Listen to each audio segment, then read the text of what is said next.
Well, it's that time again. Ladies and gentlemen, it's time for the interview with Craig-Veltri.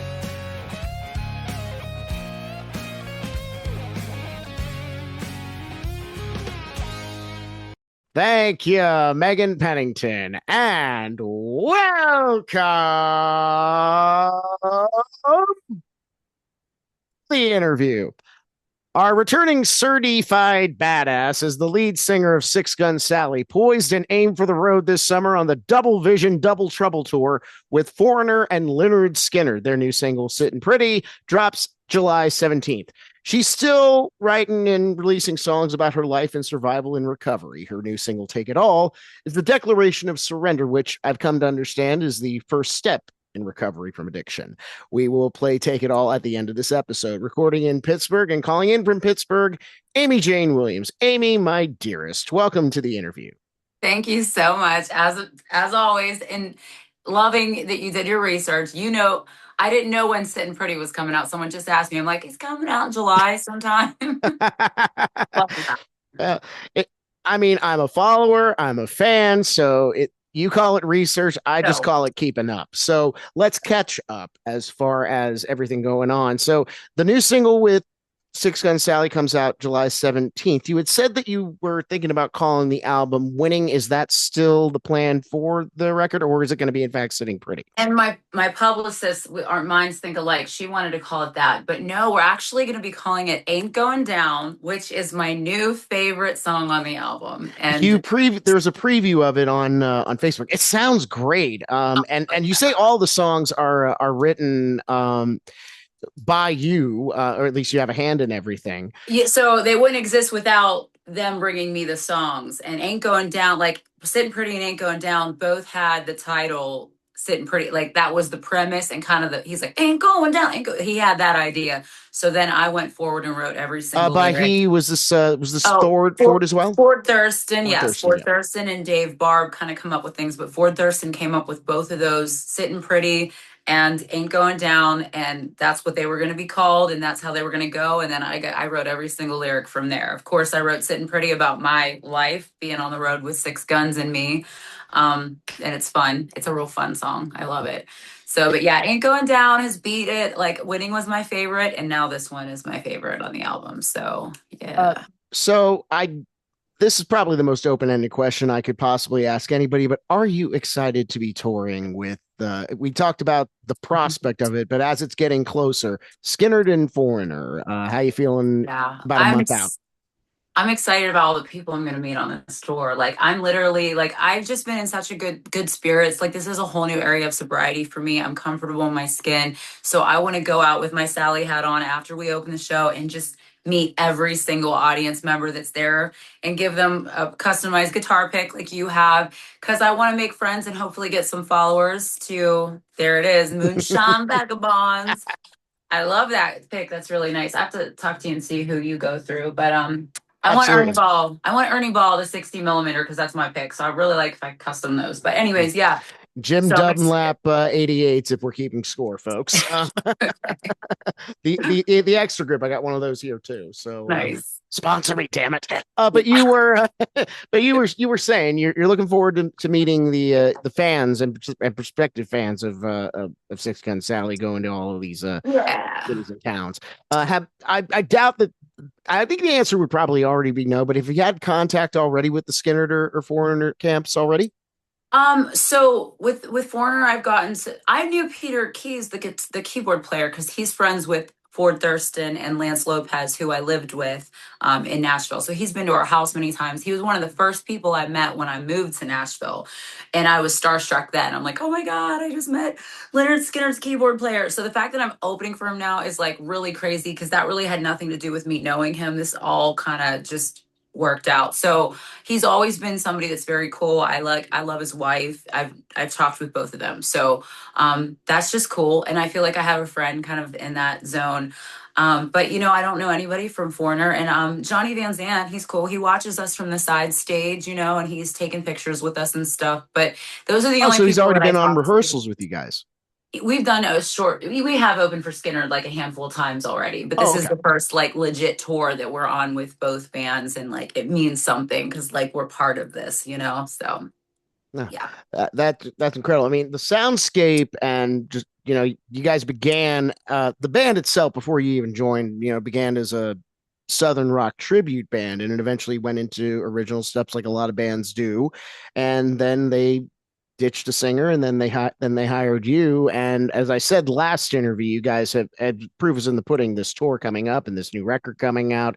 You guys have been reaching heights since you joined the band. As It's somebody different. It's who has different. said, I really love their old singer too. I've had a conversation with her on the phone. I want to make sure that there's no comparison, bad blood. It's a totally different act now with me as a writer. The perhaps ditch songs. was too flippant of a No, term. it's, I So know. I want to uh, make sure I speak nicely of her. But yeah. terminated, perhaps. I Yeah. don't know. Let's Yeah, find I some think it some was an corporate equal. We'll speak. just say it was like a mutual, whatever. Okay, It's just a polite way to say it. So that be yeah. conversations for other members in the band. But since you joined, you've talked in other interviews. You talked in this interview about checking your ego when it comes to just your overall recovery and mindset.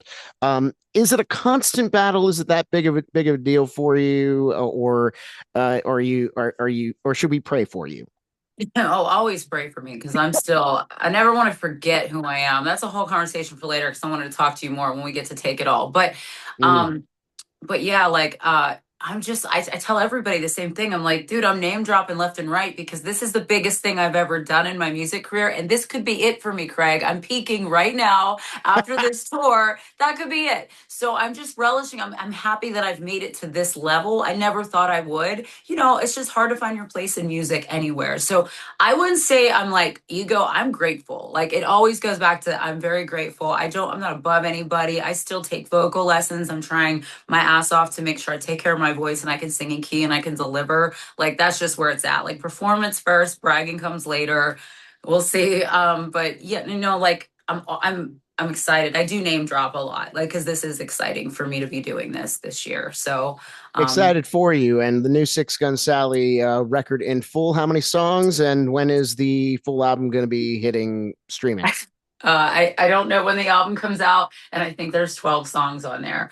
Um, you know more than I do. It's a nice I round can't keep number. track. Uh, uh, I uh, don't know when the date for release is for the album. We still haven't come up with that. We just have the single from the album Sitting Pretty coming out July. So we still haven't set a date. But one it'll come last out this summer. one last Sally question. As you bring your lyrics and your vocals to this song, and it does seem to be great meat and potatoes Southern blues rock. Uh, Coming forth with the two songs that have been sampled. Is there anything on this record that might be because of you or just because of the vibe in the room or whatever might be something that's kind of stark of a turn musically for Six Gun Sally on the upcoming record? What are we going to be surprised by on the next record? Well, the ain't going down. I always wanted like that train beat kind of song, like kind of wanted Right. always to write something. One of my favorite songs by Little Big Town is Take Me Down to the Little White Church. I don't know if you know that one. Take me down to the little round. And Yeah, I know I that one. literally was just saying, Been I a want to write while. a I know that song. one though. Yeah, like I wanted to write a song like that. And then Ford brought this to me, and this was it. So it was really cool. I just think that's a cool sound. It's very new. It's something I've always wanted to be a part of, like singing stuff like that. But like, I mean, the material of this song, I like the material of the whole album, like, is very honest. Like it's like what it takes to make a marriage work. It's about adulting and life on the road and just winning in general. Like, but like it's fun, but it's also like this is what it takes to me. There's a song called "I Won't Stop Loving You." It's not I can't stop loving you. It's like I won't. I made this commitment. I choose to. You're stuck with me. I'm stuck with you. There's also a song "Don't Sweat the Small Things" about what it takes to make a marriage work because you're together no matter what. So we might as well start to like like it. It's like Oh very boy, I adult. have notes. It's like all the stuff that I've like, that's new to me is adulting. So it's like it's cool. I don't know. I'm glad that I got to put that influence in it. It's not about and needing, like, I can't live without you, like Easy Love. It's even that was our latest single. And it's like, I don't need you to complete me. I can stand on my own, but I'll stand beside you, till my last breath, because this is what I'm doing, and I'm manning up, and we're gonna make this work. Because it's if I just like relied on feelings, which is what a lot of songs like kind of get, like, send that message to people, to just like, if I feel it, it must be true, so I'm going to act out on it, like I'm falling in love with you even though I'm married to this person. No, that's not it. You're giving into your Asking for trouble if you do. Exactly. Giving into a desire, each to each their own. Everybody has their own story, but so at least for me, that's something that's new for Review me. my records, that story doesn't end very well. We're here with Aimee Jane Williams on the Craig-Veltri interview, proud member of the Scarfire Media Podcast Network. For more on Scarfire Media, visit our website, scarfiremedia.com. Check out all the great podcasts on the Scarfire Media Podcast Network, the Cool Brother Podcast. Fire Pit will be dropping soon. Interviews have been recorded, including with Sarah Husser and yours truly, coming soon to the Scarfire Media Podcast Network. And thank you for listening to the Craig-Veltri interview. Like, share, and subscribe. Let's talk about Take It All. You have been, a lot of the songs that you have, all the songs I would say that you release are songs that are very personal to you, might not fit into the mold of a Six Gun Sally, and so you keep your solo career up to release these songs. And you release another beautiful look into the beginnings of recovery with Take It All. We also talked in the past about how you recorded Pray For Me and I'm Effing Crazy over in, it's called Crazy, but Effing Crazy, I prefer to refer to it as, over in London. Was this another of the London sessions, or was this recorded stateside?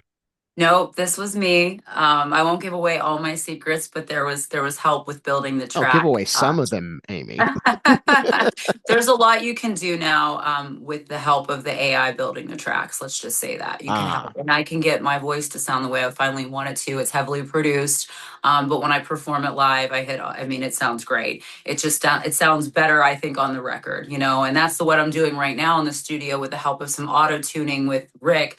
Is when I perform this next song I'm working on called Trainwreck, I might perform it down a half step, but I'm hitting every note in the studio, and we're just going to maneuver my voice to do whatever we need it to make that track sound amazing, right? But as long as the performance is there when you bring it to the stage, so I was able to, I did that myself, that song myself, and it existed. Like, it didn't I wrote it after I saw you, when I had shared my story at that 12-step meeting, and you showed up for me. Thank you very much. And that song it came into my mind like divine intervention, like after I gave my, as I recall, we're recording this on June 17th. That event actually happened, not even a month ago from when we're recording this now. So that quick of a turnaround. I wrote it it came in my head instantly. I wrote it and then recorded it with all my cool stuff that I've been getting shown. My buddy Eddie Willer's been showing me how to do my own recording and all that with my apps. And then it was on Spotify a week later. I just put it out. I can't hold on to a good song. If it's something that is that good, I'm I don't care. If I die tomorrow, I want it out. I want everyone to hear it. It's just, which sometimes you're supposed to hold on to something, do the right promotion.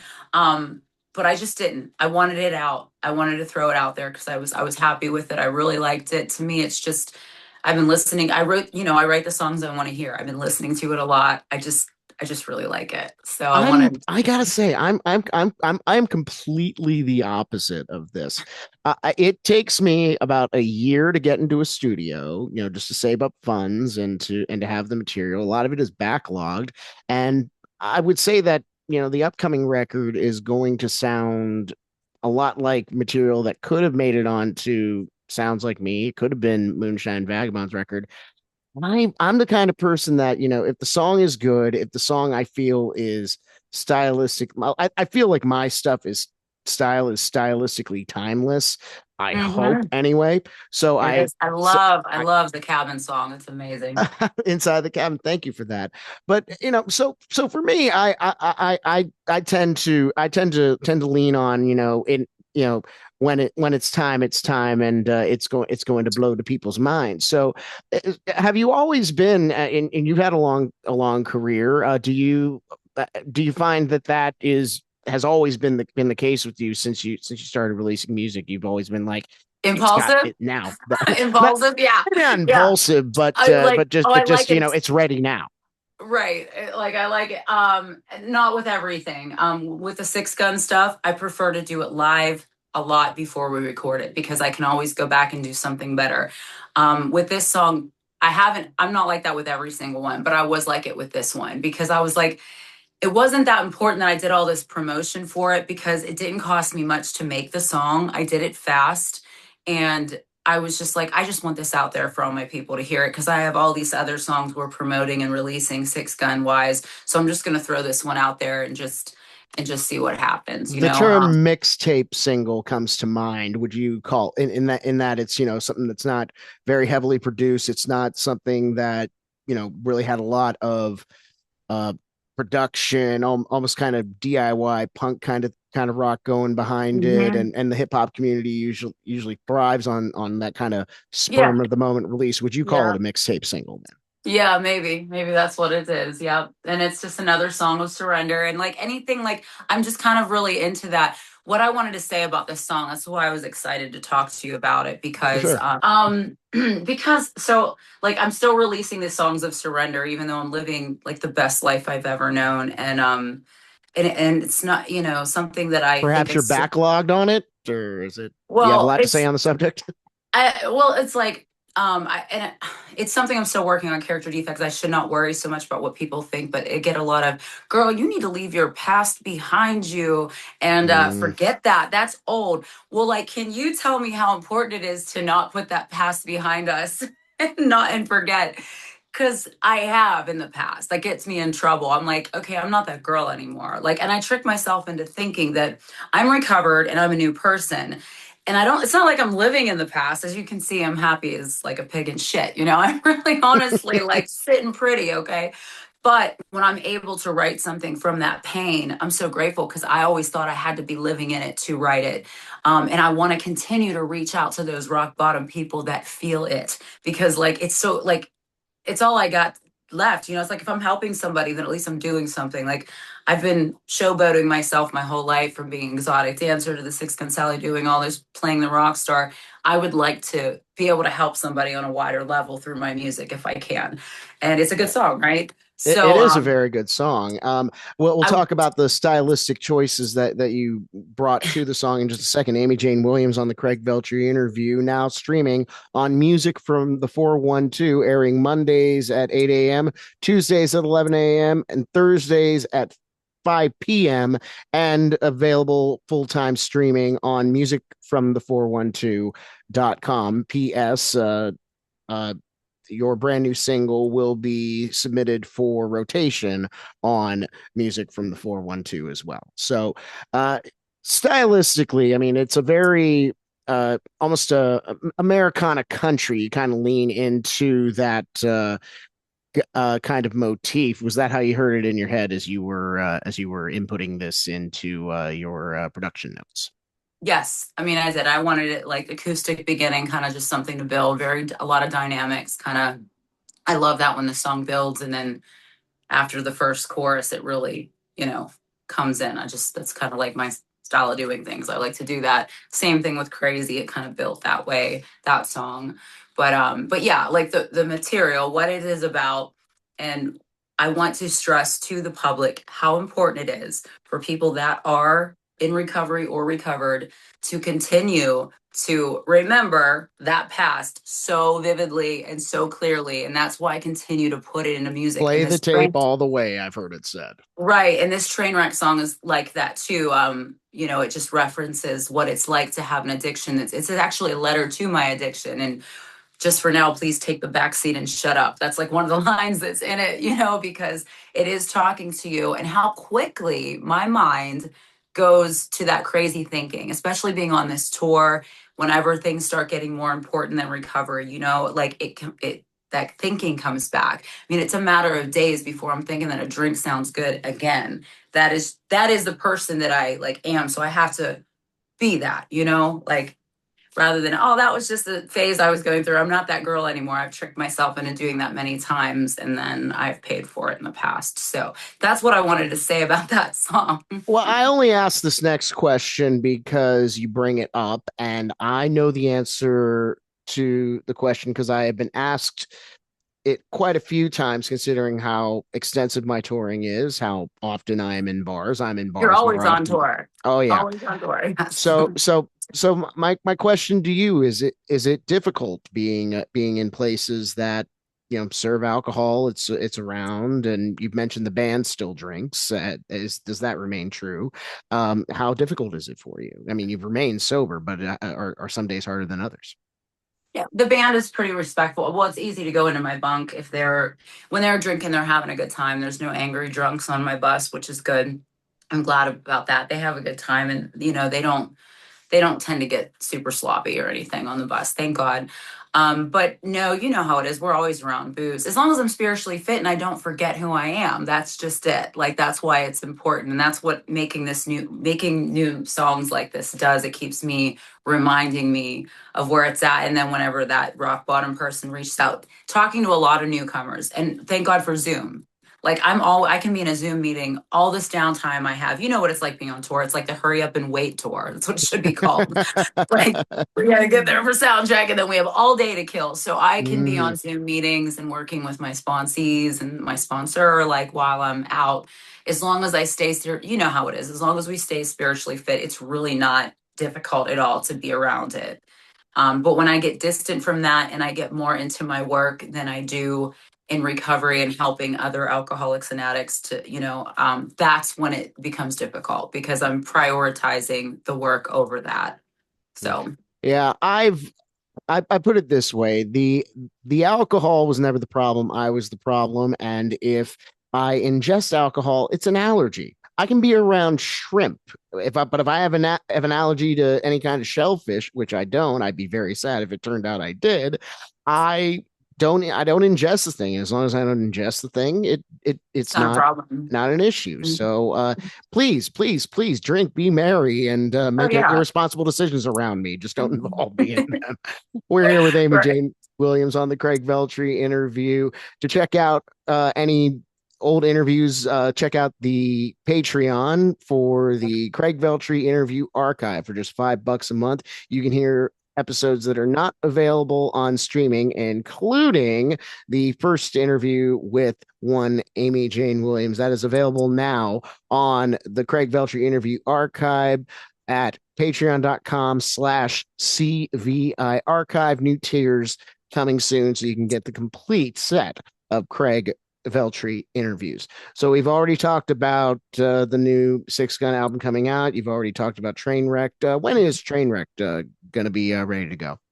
Again, I don't have a date set. It's still being made right now, and I really hope it turns out the way that I want it to. Let's just say How that. is that one being? Is it with Take It All? That one has already you've said that it was basically made in house and just bam, it was ready to go. So is this Yeah, it was going to all be? me. It was in my head, and I got into my studio with my iPad and did all the things and built the track, and it was done. So this is one I'm doing with my co-writer of the first guy I ever started writing with, Rick Wachowski in Weirton, West Virginia, and all my prior songs that used to be out. I used to have a whole album, like albums online, but I took them all down because I wanted to draw attention to a certain style of music, which is what you're hearing from me single by single now. So yeah, so we're doing this one together. So we're gonna hopefully get the sound that I want. Production is something to be like, even with the Six Gun album, I got to be very honest here. I don't have any control over the production of it, and sometimes I'm disappointed. I'm gonna be very honest, very disappointed Mm, with what people do, and it's not something that I can really have control over. That's going to be final call is going to be up to my boss and everyone. So I've definitely heard things. I was happy with the first album, so that was good. But I've had issues in the back with like issues in the past with songs. You just don't get what you want. mm. Can you relate? Um, Yes and no. For me, I chalk the early stuff up to inexperience and not standing firm enough on my music, or maybe underselling some of the things I wanted to do with my music. As I've gone on, even working with Megan Pennington on the Moonshine Vagabond records, there is a usual idea that comes in, and even if it falls short, I'm kind of fine with close enough. I've perfection is a character defect. Oh, right. Perfectionism is a I know character defect. Look what it's happened maddening. look what happened to Brian Wilson, for heaven's sake. So I don't want to be. I don't want that life. It's yeah. And perhaps this leads into, because we mentioned already your solo stuff. We've mentioned your full band. We have not yet mentioned your duo project that you've been Right. working big. You formed a duo here in Pittsburgh called Steel Town Revival. Who is your duo partner? How did you meet? How did you decide? Oh, Okay, let's start gigging. dude, that was my that so our band used to be called Steel Town Religion, and we were played in rotation on Froggy. We had a single called Full Moon Crazy that was out. It got a lot of traction. And like I said, being on the radio here locally in Pittsburgh, we got to open for all the national acts. We played the side stage opening for Lady Antebellum, up here in Star Lake in Pittsburgh. Yeah, But yeah. we got to share like the main stage opening for David Allen Coe, Craig Campbell, Cassidy Pope, Colt Ford. I mean, we had a country act, Steel Town Religion. So it was my ex. So him and I were in a relationship. His name's Eddie Willer. We were in a long relationship. I'm going to really be rigorously honest with you on this one. I wrote Crazy about him, believe it or not. Oh That my. was, yes, I was totally, So when he's the one that took the photo of you in the bathroom. no, but he has photos. That was the next guy that I dated after Okay. him. I Okay. was trying to fill that void. No, but yes, he has many of those too. No, I left him. I broke up with him and basically gave him to another girl that I had replaced me in the band, and I moved to Pensacola. I was unfaithful to him, and I kind of messed the relationship, had an affair with my drummer. It was a whole thing. We have songs written about, we have a song called Welcome to Fleetwood Mac, the home game. It really was that way. I'm not lying. It was such a Fleetwood Mac move. It was crazy. It was just the relationship was destroyed. We were estranged for about 8 years. We didn't talk. Honestly, until my husband came in my life, I was pretty sure that was my soulmate, and I had thrown him away. But I come to find out God had a plan, because my husband is just it for me. Do you know what I mean? Like, and now it's He's a safe good for me guy. to be around him. I'm around Eddie, and there's no weird feelings there. I believe it or not. I mean, that seems kind of impossible when you think I was about it. gonna But ask, but it really, I swear, he's got a girlfriend. I'm so happy for him. I wanted him back in my life as a friend. We were friends first. We just were not compatible, like in a relationship. yeah. And I could see that too. I remember why we broke up when we're hanging out now. I'm like, oh, okay, we're way better as friends. So And yeah, now you're but like, collaborators again. When did you guys decide, let's just do some gigs? he just came back. He went through the breakup with the girl that I had hooked him up with, gave him to someone else. She, like I said, she became the new singer of Steel Town Religion, and then they called it Steel Town, and then it just went away. So he came back here, and he's like, let's do this again. So we thought Steel Town Revival, which Pittsburgh is a Steel Town Revival. We used to be that smoky city. Now we're the Steel Town. I mean, it's beautiful. It's a beautiful Steel Town. So and plus him and I, we've revived. We're out of the ashes, and here we're back together collaborating. So I don't know where we're going to go with this. I would like to, I mean, my alliance is with Six Gun Sally. He's also singer of Hate, Dying Breed, rather. They're a Pittsburgh band. They have a local following. So we'll see where that goes, but we have original music there too, great original songs. I don't know when we're going to be releasing anything, but it is one hell of a show. We harmonize together perfectly. I would I agree. mean, it's definitely, yeah, it's a good show. So I hope that the locals will come out and check out Steel Town Revival. Aimee Jane Williams, we have a nice way of closing here on the Craig-Veltri interview. It is called the No Kidding Questionnaire, but as has been established, you've been on here twice before, so you now qualify for the No Kidding Questionnaire 2.0. I love this part. Hit me. Aimee Oh, by Jane, the what way, sound? What nice t-shirt. I gotta say that real quick. Nice t-shirt. Oh, thank you. I hope you don't mind. The arms and the shoulders are a little tight on these days. I'm gonna have to cut the sleeves off at The some gun to point. ammo, right? Yeah. Yeah, exactly. Just a plug. You can get these on my I website. only mentioned that to, well, brag. Uh, Questionnaire: what sound or noise do you love? What noise do I love? Sound or noise? Yep. Wait, say that again. What sound or noise do you love? What sound or noise do I love? I love a baby laughing. I love Marley's little growls. I do. Her love growls are cute.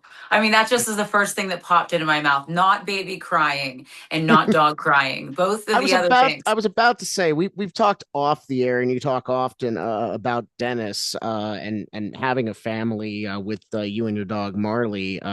Has the talk of children come into the picture? I think that ship sailed for us. You know, I'm 43.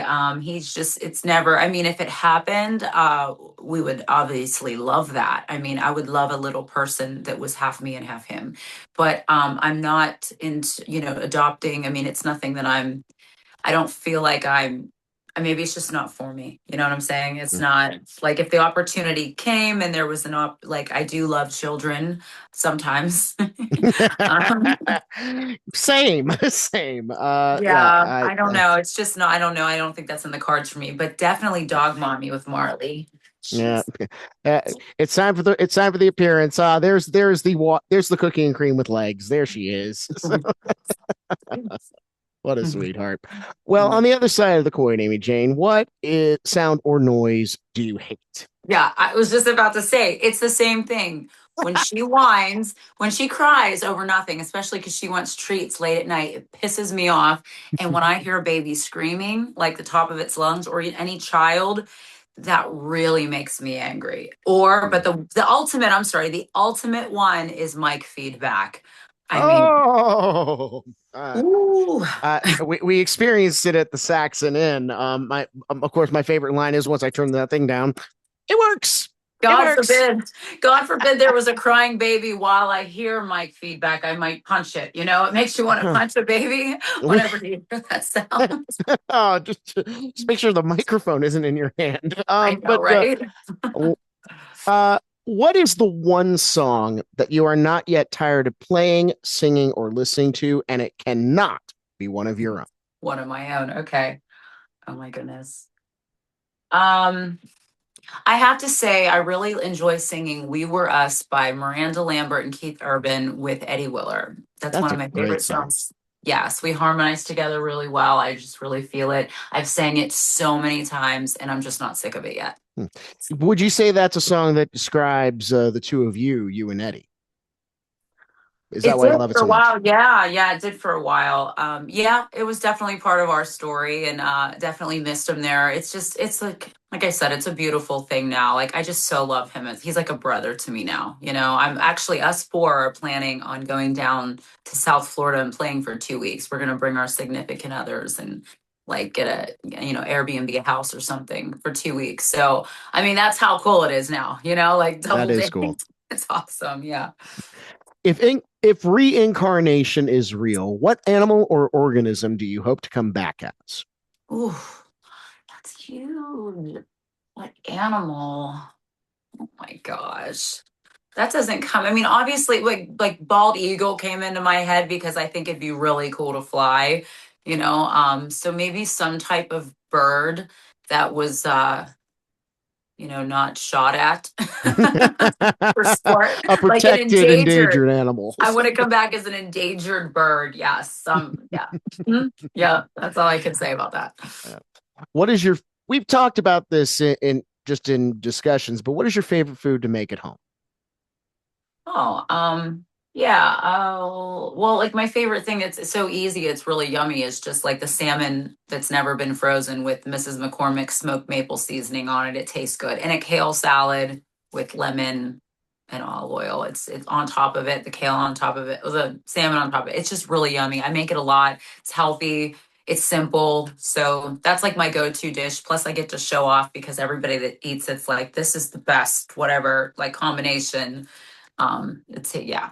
So Send me the recipe for sure. Yeah, the kale salad's where it's at. It's really good. Aimee Jane Williams, what is your favorite curse word?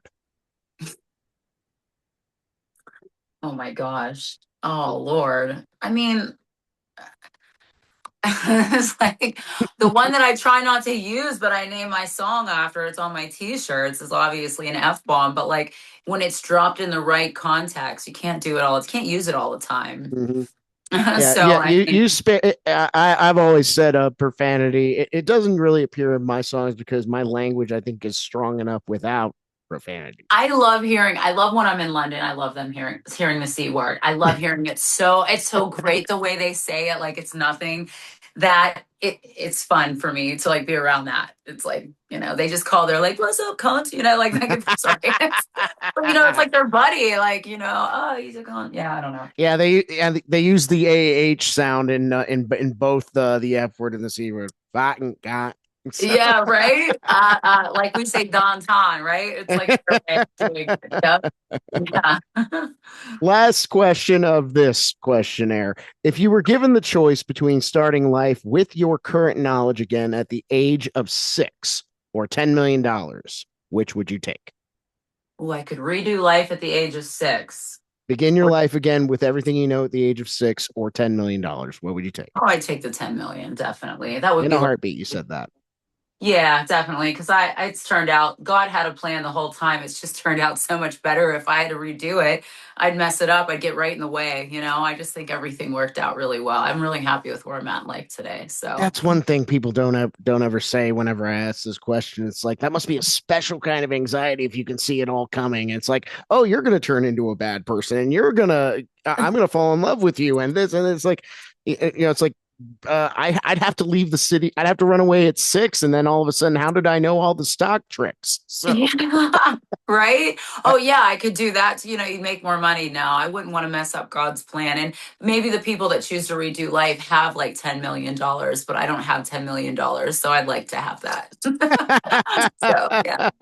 Not having what you want, it's wanting what you got. Mm-hmm. Well, Aimee, you know this part of the show very well, and it should be your favorite part of this program. It is time for shameless self-promotion. We've already talked about the Double Vision, Double Trouble tour. We've already talked about your single. We've already talked about the Six Gun Sally record forthcoming. Where can we find you to keep track of all of that? Plug your pluggables. Fire away. Yes, go to aimeejanewilliams.com and buy that t-shirt that you're wearing right there, because they're for sale on the website, and I'll ship them out to you. And please just check out Aimee Jane Williams across all the social medias. I need followers, and I'm in the business of making friends, and I'm always telling you what I'm doing. So, well, yeah. you tell us what you're doing and what you're coming back from in your music as well. And it is always a pleasure to catch up with you in any venue at any time. And thank you once again. Good luck this summer. You're not going to need it, but congratulations on everything. And thank you for joining me today on the Craig-Veltri interview. Thanks. The Craig-Veltri interview, where Craig-Veltri interviews wonderful people, is a production of Scarfire Media, the voice of the independent artist, written and edited by Craig-Veltri. Your announcer is Megan Pennington. The opening theme, Shut Up, I Love You, written by Trenton Chandler and Craig-Veltri, performed by Craig-Veltri, produced by Jack Gavin. Inside the Cabin is available now on all streaming. Support Moonshine Vagabonds by downloading direct from Bandcamp. Time now to update the event calendar, because you must know where I am at all times. Friday, June 19th, I will be playing at the Hilton Myrtle Beach Resort from 6 to 9 p.m. Saturday, June 20th, seeing some old friends at Tin Roof Myrtle Beach from 6 to 9 p.m. Then on Tuesday, the 23rd, some more old friends at Wicked Tuna 2nd Avenue from 4 to 7. For full dates, including Pittsburgh, Chicago, and Atlanta, visit my website, craig-veltri.bandzoogle.com. For booking info, including full band on this podcast, email me at craig-veltri@gmail.com. You can find the interview on Facebook by searching the Craig-Veltri interview, YouTube at Craig-Veltri Music, music from the 412.com, and you can find me on Instagram, or as my old roommate, the Tommy Thomas, used to call it, Instagirl, at craig.veltri. For Aimee Jane Williams, I'm Craig-Veltri, and this has been the Craig-Veltri interview. With that, I'll pass. Here is the latest from Aimee Jane Williams. It's Take It All on the Craig-Veltri interview, proud member of the Scarfire Media Podcast Network.